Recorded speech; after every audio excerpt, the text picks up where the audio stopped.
Hey, sorry for taking longer in this one. I recently picked up a second unpaid job and momentarily forgot I had a YouTube channel to run. What can I say? You can't stop the chop, baby. But I finally managed to break away from grinding on RuneScape like me on your dad at the club to showcase some games that won't be a total waste of your life. So let's get going.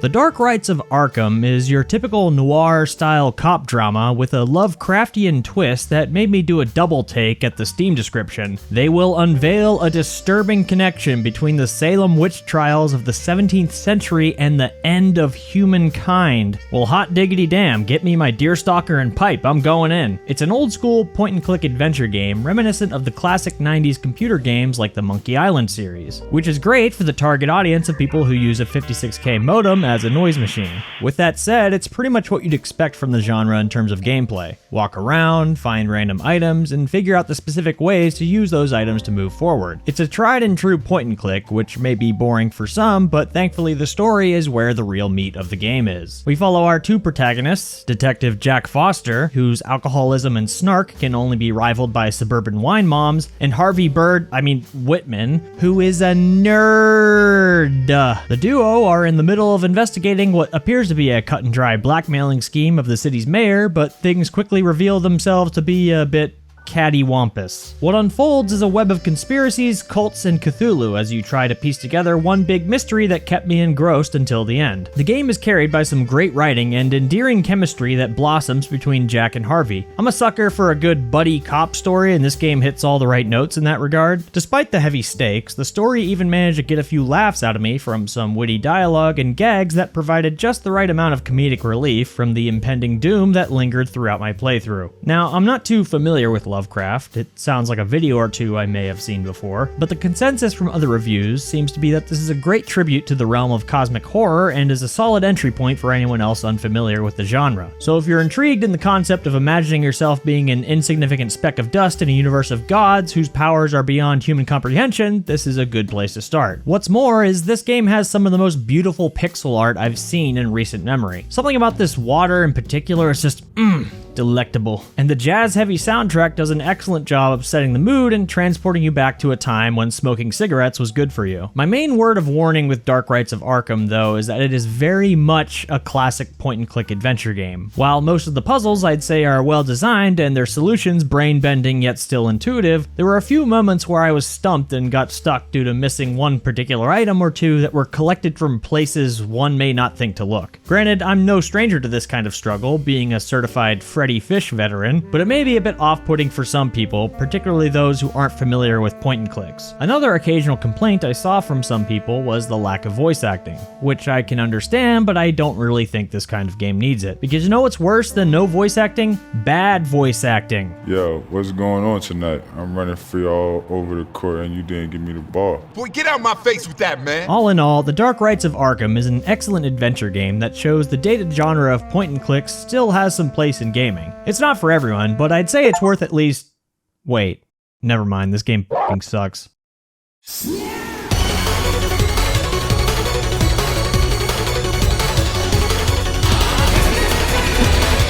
Yeah, that's just the first level. Joining the repertoire of games that do Sonic better than Sonic, we have Advent Neon. It's a speedy platformer with a heavy emphasis on combat and boss fights, and my god, it's one of the most batshit insane games of this type I've ever played. We play as Neon, a super fast robot trying to bring their dad back to life somehow or something. I didn't really glean much from the story. It kind of felt like I was tuning into a marathon of a show on Jetix halfway through, like I was missing some kind of exposition as to what's going on, but whatever. I'm here for the zoomies. In typical platformer fashion, the game is structured around progressing through individual levels within several different worlds, each sporting their own themes, enemies, and gameplay mechanics. One of the most challenging things I think of when it comes to making these kinds of speed games is the level design, and Advent Neon absolutely crushes it. For the most part, the first playthrough felt so natural, zooming through each of the levels while maintaining a fast pace throughout. Platforming challenges are difficult enough to remain engaging, but simple enough to mostly avoid any significant slowdowns to the gameplay. And even at the points where I would get stuck in a particular section, the game resets so quickly and the checkpoints are frequent enough that it hardly interrupts the flow of the game. Unlike me interrupting the flow of my own video because I can't think of an appropriate segue right now. The combat in this game is just so fucking fun, man. It's mechanically pretty simple, with Neon sporting directional normal attacks and strong attacks, as well as an insanely effective dash that stops time momentarily when used right as you're about to get hit, a la Bayonetta. The timing window for this to activate is very generous. You can just dash in almost any active hitbox to proc a counter. It's pretty busted, but in a fun way. And if you're someone that typically doesn't do well with parry mechanics in games, this is probably one of the easier ways to experience the infinite dopamine glitch that is parry mechanics. And you're gonna need it for the numerous boss battles throughout the game that are undoubtedly the highlight of the whole experience. They feel like an actual duel between two equally powerful opponents and aren't just your typical wait for your turn to do damage type of deal. So many moments during these fights felt like absolute cinema, and it all comes to a head in what is probably one of the craziest finales to a game I've experienced in recent memory. You know those pretend fights you'd have on the playground when you're like, I shoot lightning bolts at you, and your friend is like, yeah, well, I absorb the lightning to make super duper infinity lightning to shoot it back and you explode. Like, fuck you, Cody, that's against the rules that I made up. Yeah, it's like that times 10. My only complaint is that while I do generally love the level design, it feels like it peaks in the earlier worlds and falls off a bit in the later ones. The early stages I feel like have a perfect balance of exhilarating speed sections with a healthy dose of combat arenas that give you a chance to breathe while also helping the moment-to-moment gameplay stay fresh. Conversely, the later stages lean in harder on the platforming, which caused me to be a bit fatigued by it by the time I hit the end credits. With the exception of the finale, I feel the level quality starts at excellent and ends at good or okay, which is a bit disappointing. Though it's not as extreme as something like Sonic Adventure 2, which peaks at City Escape and literally goes downhill from there. Love that game, but I've effectively memory holed everything from it that isn't the first level or raising the most useless chows imaginable. But overall, Advent Neon is just such a stupidly good time. It's fast, frenetic, and invokes a power fantasy that not many side-scrollers I've played come even close to matching. So if you've got an itch for a fast side-scroller, look no further.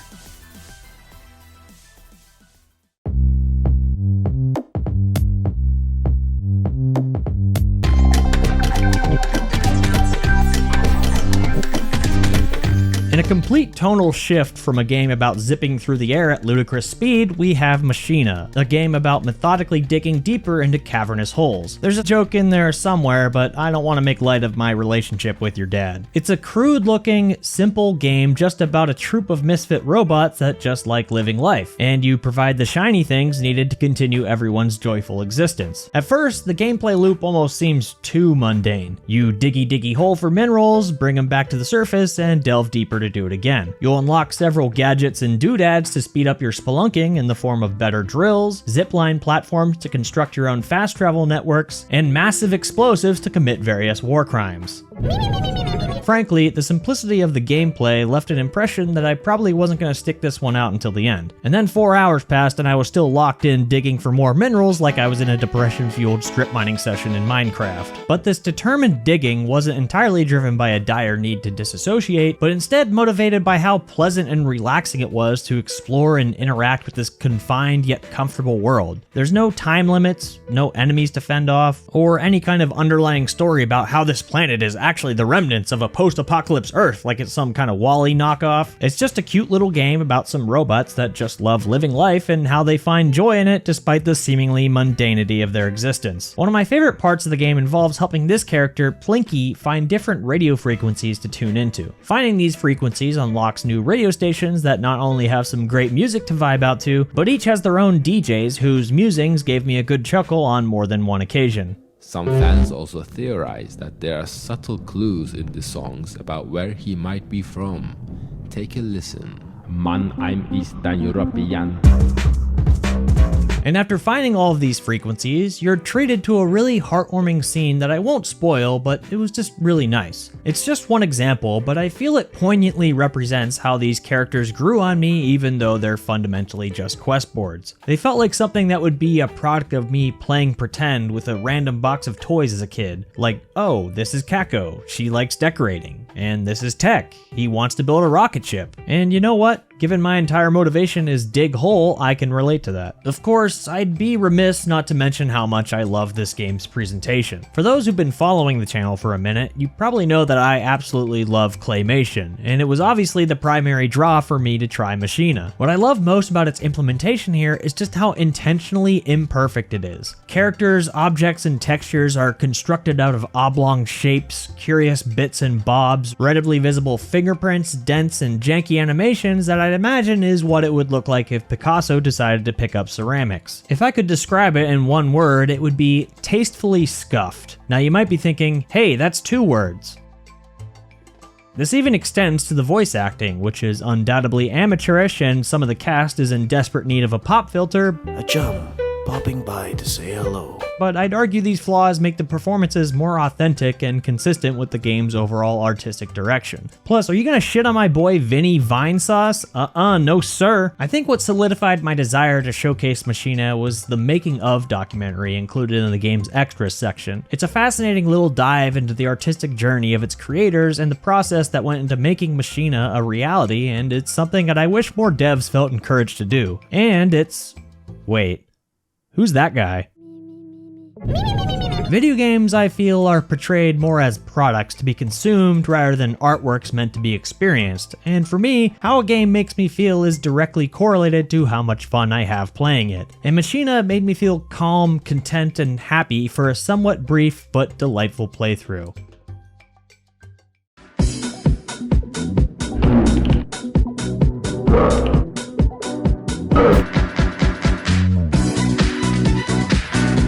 To follow up with even more thematic whiplash, we have KILOTON, a Cold War-esque wargame where world-ending military conflicts happen at the press of a button. Real-time strategy has historically been pretty intimidating for me. Back in high school, I booted up Company of Heroes, jumped into an online match, and immediately realized I had no idea what I was doing, as the only micromanagement experience I had was managing my micro machines when I was 5. KILOTON, however, is practically dummy-proof by comparison. Almost everything is automated, from the economy, troop movements, and so on, leaving the majority of your brainpower left to focus on the strategery side of things. Your 3 army building tools consist of conscription of ground troops, creation of air bases, air defense, and missile silos, and a research tab to upgrade everything. Creation and maintenance of these aspects of your military are dependent on your country's economy driven by your civilian population. Conscript too many soldiers or spend an exorbitant amount of GDP on nuclear bombs and your economy starts to crash, leading to slower research progress and any place bases to shut down. This makes for an interesting dynamic where protecting your civilian population is just as, if not more important than your military assets. Conversely, this makes the targeting of enemy population centers a valid offensive tactic as it hampers their ability to reinforce their ground troops, with the added catch of making that captured territory basically worthless. What I'm getting at is there's a fair amount of stuff going on under the hood that adds just enough depth to keep things interesting in KILOTON's quick 5 to 10 minute matches. And that depth is sufficiently explored in the game's campaign mode that presents unique scenarios that force you to experiment with several different tactics to either conquer the entire continent or make friends with other nations by giving them a bunch of money, like you're a divorced parent trying to win over their kid on second Christmas. I found each of these scenarios to be pretty fun, with my favorite being the island scenario where you get to feel like Madagascar and Pandemic 2 but with ICBMs. Some of the last few scenarios are a bit of a miss though, as the country you're given is so small and the surrounding nations so aggressive that your only play is to basically spam ground troops and pray for a sugar daddy to send you money for upgrades. Still, it was a fun time from start to finish to experience, and amusing to observe how trigger-happy the computer opponents are with nukes, which I'm sure has no relation to real life whatsoever. And when you're finished with the campaign, you can jump over into multiplayer where you and your friends can do what you wish you could do to each other after any round of Mario Party. Yeah, and then we'll load up fully and we're just gonna fucking blow the shit out of each other.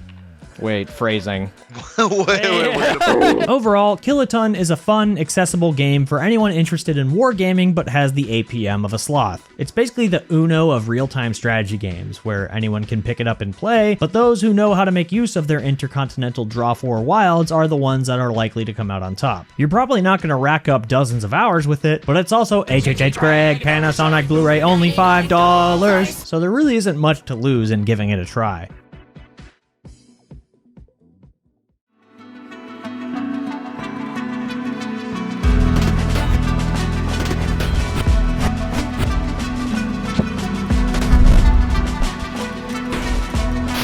Alchemist's Alcove is an interesting one for me as it's the first traditional roguelike I've ever played. For those that don't know, the term roguelike was used for games that were like the game Rogue, which featured grid-based, turn-based, based Sigma gameplay. In this game, finna low-genuinely lock in to bring back this chuggy genre from its flop era for all us zesty unks. Excuse me while I get myself a nice refreshing glass of hydrochloric acid. The primary objective is to restore the fabled Philosopher's Stone by finding its pieces scattered throughout a massive procedurally generated dungeon, fighting off hordes of enemies using spells concocted from many different ingredients you'll collect along your journey. Careful planning and resource management are key to navigating through many of the densely packed rooms, as one wrong move can very easily lead to death. At first, survival is a ruthless endeavor as you desperately swing your dagger at the wrong kind of slime creature I'd like to glomp me. But by the end game, you'll be dishing out massive fireballs like your every wizard player in D&D. Unlike other roguelikes though, your power doesn't really grow from randomized drops or level ups, but from the knowledge you accumulate from run to run. Every new spell, potion, or upgrade you concoct is recorded in a notebook for future reference. And while the dungeon is somewhat randomized, you'll gradually become familiar with the general location of important rooms and key items over time. I'd say it has much more in common with something like Outer Wilds than it does, say, The Binding of Isaac. Learning a cheaper way to craft your favorite spell or accidentally discovering a way to expand your inventory will probably have you saying, "Holy shit, I could have done that the whole time," on several occasions. And that sense of discovery is immensely satisfying and hits just as, if not harder, than finding a legendary item in other games. That's not something that's easy to pull off, and Alchemist's Alcove totally nails it. The pain point I had with the game though is that the inventory management can and will be a gigantic mess at some points. Most of the time when running out of spells and supplies, you'll have to do some backtracking to restock, and eventually you'll learn how to teleport items to certain rooms to keep all of your poop and vomit in one place, as one does. Hours of neglect will lead to disgusting masses of crap that even the most stubborn hoarders would consider to be crimes against humanity. But that's enough about Asmongold's house. Alchemist's Alcove thankfully has a fast travel tool that lets you instantly teleport to any previously entered room that's free of enemies, so the back and forth from restocking and inventory management isn't as tedious as it might sound. Also, just make sure to carefully read the hints the game throws at you, as there's no guides or walkthroughs out there. My only hint to you I'll give is that when the time comes, Firmly grasp it in your hand. Firmly grasp it. Anyway, Alchemist's Alcove is an excellent little game that is a great reminder of how fun it is to just jump into a game and organically discover things on your own. It may not look like much, but it swings well above its weight in how fun it is. All I know is it completely sucked me for like 18 hours over the course of a weekend. Which reminds me, I gotta go now to meet up with your dad. I'm having sex with your dad.